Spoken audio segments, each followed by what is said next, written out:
ओम नमो भगवते वासुदेवाय। नमस्कार दोस्तों, आप सभी का हमारे YouTube चैनल पर स्वागत है। आज हम पौष मास के कृष्ण पक्ष की सफला एकादशी की कथा का श्रवण करेंगे। अथ सफला एकादशी महात्म्य। श्री युधिष्ठिर जी बोले, हे भगवान, पौष मास के कृष्ण पक्ष की एकादशी का क्या नाम है? इस दिन कौन से देवता की पूजा करनी चाहिए, वह विधि क्या है, यह सब समझाइए। श्री कृष्ण भगवान बोले, हे राजन, मैं आपके प्रश्नों का उत्तर देता हूँ। दान देने वाले की अपेक्षा मैं व्रत करने वाले से अधिक प्रसन्न होता हूँ। अब आप इस एकादशी व्रत का महात्म्य सुनो। पौष माह के कृष्ण पक्ष की एकादशी का नाम सफला है। इस एकादशी के देवता नारायण है। इसका पूर्वोक्त विधि अनुसार व्रत करना चाहिए और नारायण जी की पूजा करनी चाहिए। जो मनुष्य एकादशी व्रत तथा मेरा पूजन करते हैं वे धन्य हैं। सफला नाम की एकादशी में मुझे ऋतु के अनुकूल फल अर्पण करें, अर्थात नारियल, नींबू, अनार, सुपारी आदि और धूप दीप पुष्प आदि से मेरी 16 प्रकार से पूजा करें। इस दिन दीपदान तथा रात्रि को जागरण करना चाहिए।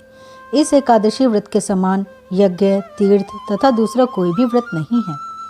मनुष्य को 5 सहस्र वर्ष तपस्या करने से जो पुण्य मिलता है, वह पुण्य भक्ति पूर्वक रात्रि जागरण सहित सफला एकादशी के व्रत करने से मिलता है।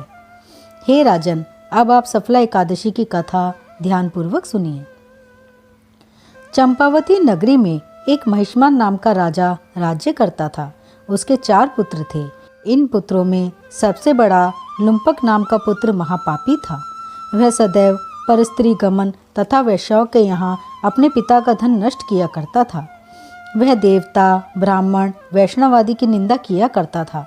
जब पिता को अपने बड़े पुत्र के बारे में समाचार ज्ञात हुए, तब उसको अपने राज्य से निकाल दिया।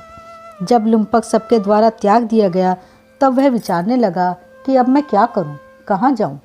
अंत में वह दिन में वन में रहने लगा और रात को अपने पिता की नगरी में चोरी तथा अन्य कुकर्म करने लगा। जिस वन में वह रहता था, वह भगवान को अत्यंत प्रिय था।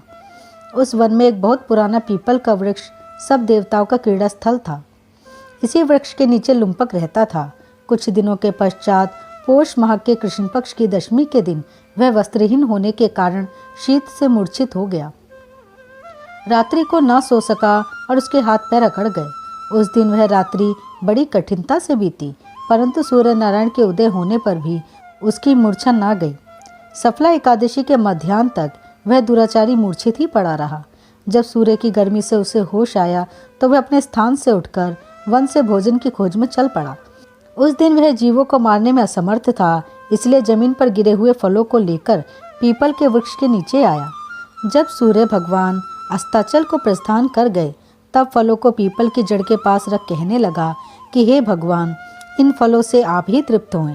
ऐसा कहकर वह रोने लगा और रात्रि को उसे नींद न आई।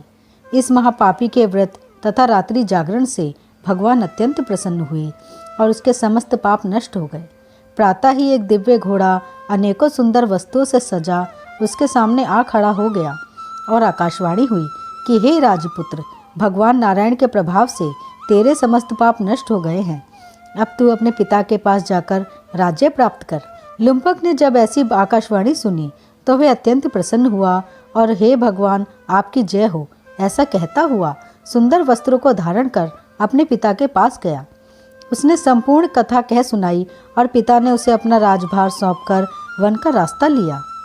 अब लुम्पक शास्त्रानुसार राज्य करने लगा। उसके स्त्री, पुत्र आदि भी परम भक्त बन गए। वृद्धावस्था आने पर वह अपने पुत्र को गद्दी दे भगवान का भजन करने के लिए वन में चला गया और अंत में विष्णुलोक को गया।